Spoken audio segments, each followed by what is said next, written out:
Salut à tous, j'espère que vous allez bien. Aujourd'hui je fais une petite vidéo, plutôt courte pour comparer l'iPhone 14 Pro avec une caméra pro comme celle avec laquelle je filme maintenant, la 7S III, et vous allez voir c'est assez bluffant. Alors par contre, ultra important, restez bien jusqu'à la fin de la vidéo et je dis pas ça du tout pour le watch time. Donc c'est parti, je vais aller filmer quelques plans là, dans cet endroit là, sur le pont de Pierre à Bordeaux.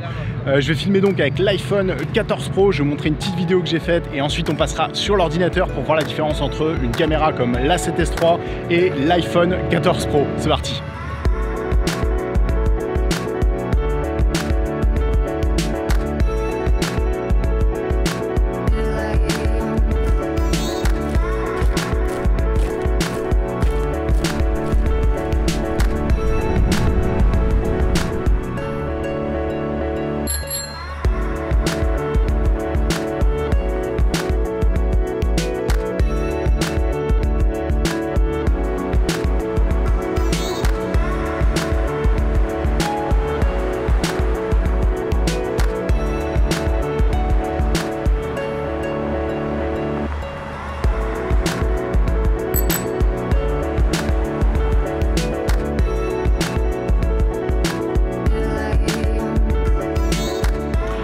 Voilà pour cette petite vidéo un peu b-roll de plans filmés avec l'iPhone 14. Maintenant on va se retrouver sur l'ordinateur et on va voir la différence entre la caméra et l'iPhone 14. Moi j'ai déjà vu un peu sur l'iPhone, il y avait quelques petits bugs, mais on va voir ça en détail un peu plus juste après. Dites-moi aussi en commentaire si ça vous intéresse une vidéo sur les réglages sur l'iPhone 14, ça me fera plaisir de faire ça pour vous. Donc c'est parti, moi c'est la première fois d'ailleurs que j'allais sur ce pont là, le pont de Pierre. Je suis un peu surex là, légèrement, mais c'est plutôt joli. Honnêtement je découvre ce petit coin là et c'est quand même bien stylé.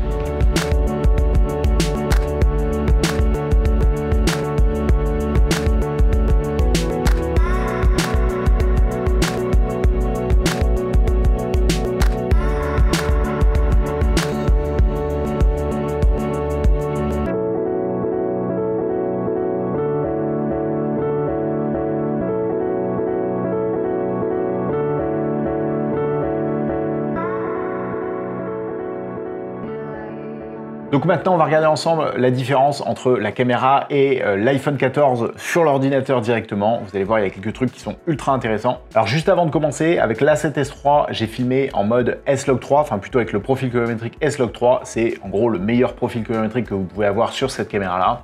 Et sur l'iPhone 14, j'ai filmé soit avec le mode cinématique ou avec le mode normal. Alors je n'ai pas filmé en ProRes, c'est clair que ça aurait été beaucoup mieux, la qualité va être bien meilleure et on va avoir beaucoup plus de flexibilité en post-production, ça c'est sûr et certain, mais j'avais pas envie de m'embêter à avoir un SSD qui est branché, il aurait fallu que j'ai une cage, etc. pour avoir mon iPhone. Là l'idée c'est vraiment de comparer vraiment un téléphone qu'on a dans la poche, je le sors, quelles images je peux produire avec, c'est vraiment ça moi que je voulais faire comme élément de comparaison.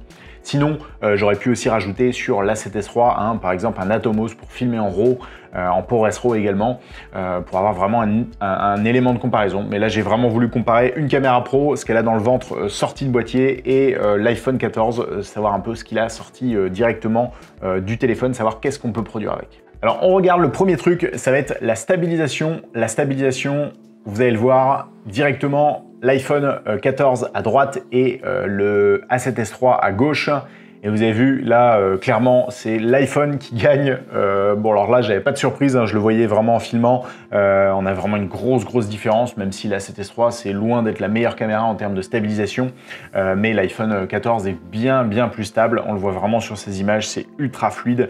Là, je marchais tout simplement avec l'iPhone 14. L'iPhone bat à pleine couture la 7S III.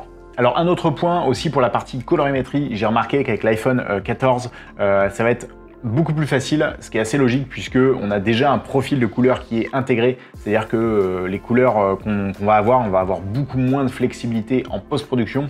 Donc quand on veut gagner du temps, eh bien c'est beaucoup plus facile avec l'iPhone parce qu'on a presque un rendu qui est presque clean directement sorti de l'iPhone, même s'il y a toujours des ajustements à faire, comparé à une caméra comme la 7S III où là moi je vais pouvoir filmer en log. Donc le log c'est un profil colorimétrique qui va me donner beaucoup plus d'amplitude, beaucoup plus de flexibilité en post-production.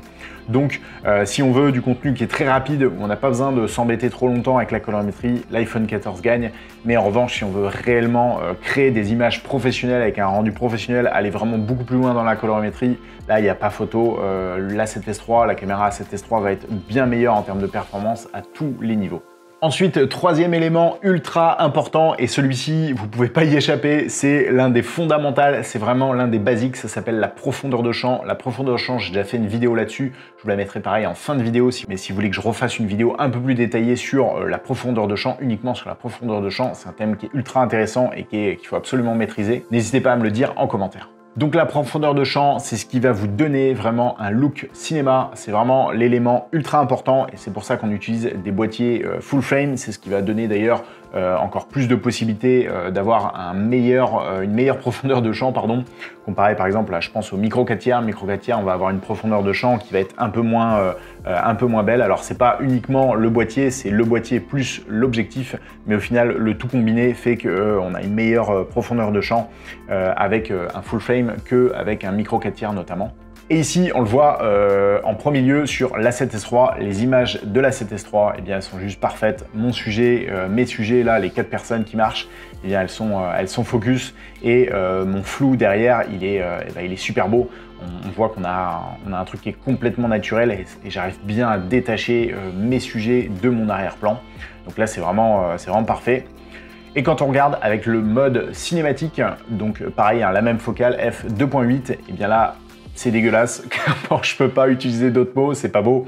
On voit qu'on a plein d'artefacts, là quand je fais un arrêt sur image, là ici, on voit qu'il y a du flou qui a été rajouté en post-production, et là c'est pas beau du tout.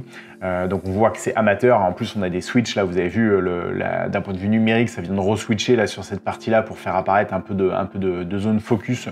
Donc là c'est pas beau du tout, et ça c'est la grosse différence, et c'est le gros point faible, c'est le gros point faible de l'iPhone 14. Et ça, c'est ce que j'ai remarqué avec l'iPhone, c'est qu'on a très souvent des bugs. Mais j'ai remarqué quand même avec l'iPhone 14, dans certains cas, il fait très bien le job. Dès qu'on est dans un environnement contrôlé, on arrive quand même à avoir des belles images. D'ailleurs, il n'y a qu'à regarder les pubs d'Apple. Alors là, c'est un environnement qui est complètement contrôlé. Si vous avez un camion de lumière, un studio, etc., il y a moyen vraiment de faire des belles images, des images qui sont très clean. Mais voilà, quand on filme par exemple comme là à l'extérieur, on maîtrise pas tous les éléments et on se retrouve avec des artefacts qui sont pas du tout jolis esthétiquement. Donc là, clairement, la caméra est bien supérieure aujourd'hui à l'heure à laquelle j'enregistre cette vidéo. On verra demain, peut-être que ça va évoluer, mais voilà, c'est pas encore le cas. Donc pour résumer, pour la profondeur de champ, j'ai testé à f2.8, f4 et même d'autres ouvertures beaucoup plus petites et on n'a pas vraiment de grosses différences. On voit que c'est un algorithme qui vient numériquement rajouter du flou, donc c'est du faux flou, c'est pas du flou naturel comme on peut avoir avec l'A7S3 et on voit vraiment la grosse différence, on voit vraiment une grosse différence entre la caméra et l'iPhone. Donc ça c'est vraiment un point négatif et c'est difficile dans certaines conditions d'obtenir un contenu qui va être vraiment pro, qui va être vraiment quali parce qu'on va avoir notamment ces problèmes de profondeur de champ, de faux flou qui a été rajouté en post-production. Alors j'ai fait un test aussi pour voir un peu le macro parce que l'iPhone est vendu avec des performances super en macro. Alors j'ai essayé avec le zoom x1 et les images parlent d'elles-mêmes. Bah, c'est pas beau du tout, c'est pas du tout utilisable. Vous avez vu, on a du bruit partout. On voit qu'il y a un traitement numérique qui essaye de rattraper un peu le truc, mais au final ça dégrade plutôt l'image qu'autre chose. Mais en grand angle, avec le 0.5, donc ça correspond à 13 mm d'ouverture environ, eh bien on a quand même une image qui est quand même acceptable. On le voit, c'est quand même assez clean. Alors on voit qu'on a un gros traitement, pareil, qui a été rajouté, pardon. On le voit vraiment, mais ça reste quand même assez clean et je trouve que c'est quand même plutôt pas mal pour un téléphone. Ça donne vraiment des très belles choses quand même pour un téléphone et on a quand même une option macro, c'est quand même plutôt cool. Mais maintenant, quand on regarde avec l'A7S3, donc là j'ai utilisé le macro 90 mm Sony, grosse différence. Il n'y a pas photo, hein. C'est sûr qu'avec le macro, le 90 mm Sony plus le boîtier, c'est certain que c'est bien meilleur. On le voit, on n'a pas du tout d'artefact, tout est naturel, l'image elle est beaucoup plus douce. Donc voilà, ça c'est vraiment la grosse différence entre l'iPhone et l'A7S3. Donc vous avez vu, il y a quand même pas mal de différences. Et le point le plus négatif que je trouve sur l'iPhone, c'est qu'on n'a pas d'option pro, c'est-à-dire qu'on ne peut pas avoir accès à l'ouverture, on ne peut pas avoir accès au shutter speed. Enfin si, l'ouverture on peut l'avoir, mais ça reste une fausse ouverture, c'est-à-dire que c'est du flou qui est rajouté numériquement, donc pas forcément grand intérêt. Et on ne peut pas avoir accès non plus à la vitesse d'obturation et ça fait toute la différence. C'est grâce à ça, quand on respecte ces règles-là de base en vidéo, eh bien c'est grâce à ça qu'on arrive à faire des belles vidéos. Et là, c'est vraiment la technologie, c'est-à-dire que c'est vraiment l'iPhone qui décide de tout pour vous. Donc vous faites tout simplement du presse-bouton.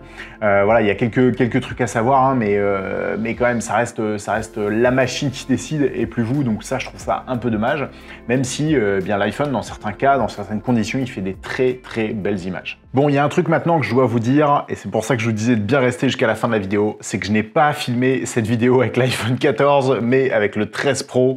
Dites-moi d'ailleurs ceux en commentaire qui se sont rendus compte de cette différence, et aussi ceux qui ont regardé cette vidéo-là sur leur téléphone. Ce sera super intéressant parce que le truc important à savoir, c'est que si vous voulez savoir quelle qualité vous pouvez obtenir avec un téléphone, il faut absolument regarder sur un grand écran. Si vous regardez sur votre téléphone, ça fonctionnera pas du tout. Les téléphones, tout ce qui est produit, les images qui sont produites par les téléphones, eh bien c'est fait pour rester sur un téléphone, mais dès que vous le mettez sur un écran, eh bien on voit vraiment les gros artefacts et tout ce que je vous ai montré en fin de compte dans cette vidéo-là. Alors oui, les images filmées avec l'iPhone 13 peuvent être très belles dans certains cas, ça ne change rien du tout par rapport à une caméra, même dans certains cas, on peut avoir vraiment du mal de voir la différence entre une caméra pro et l'iPhone 13, 14, même le 12, ça fonctionne très bien, même le 11 dans certains cas. Ou même n'importe quel autre téléphone, hein. D'ailleurs là j'ai pris l'iPhone comme exemple, mais ça change rien pour les autres téléphones, hein. C'est les mêmes technologies plus ou moins. Bon, tout ça pour vous dire, ne vous laissez pas dominer par le marketing. Ce n'est pas parce qu'il y a un nouveau produit qui sort qu'il faut absolument se ruer dessus. Posez-vous toujours la question de savoir si ça va améliorer de manière significative vos vidéos. Et honnêtement, je pense pas qu'une meilleure caméra, un meilleur téléphone fasse de vous un meilleur vidéaste ou un meilleur photographe. Et même si moi aussi j'ai été influencé par le marketing d'Apple parce que j'ai vraiment eu envie aussi d'acheter l'iPhone 14, mais je me suis dit eh bien qu'avec l'iPhone 13 Pro, c'était déjà un téléphone qui était super, qui me permettait de faire des choses superbes. D'ailleurs, dites-moi en commentaire si vous aussi vous avez été influencé par le marketing d'Apple et que vous avez été vraiment tenté pour acheter cet iPhone 14. Mais le plus important dans tout ça, c'est que vous fassiez votre propre opinion, même si dans cette vidéo je vous ai prouvé que vous n'aviez pas forcément besoin de l'iPhone 14, je suis tout de même en train de vous influencer. Merci d'avoir regardé cette vidéo jusqu'au bout, j'espère que vous ne m'en voulez pas pour ce petit mensonge, et sinon on se retrouve dans quelques jours pour une prochaine vidéo. Bye!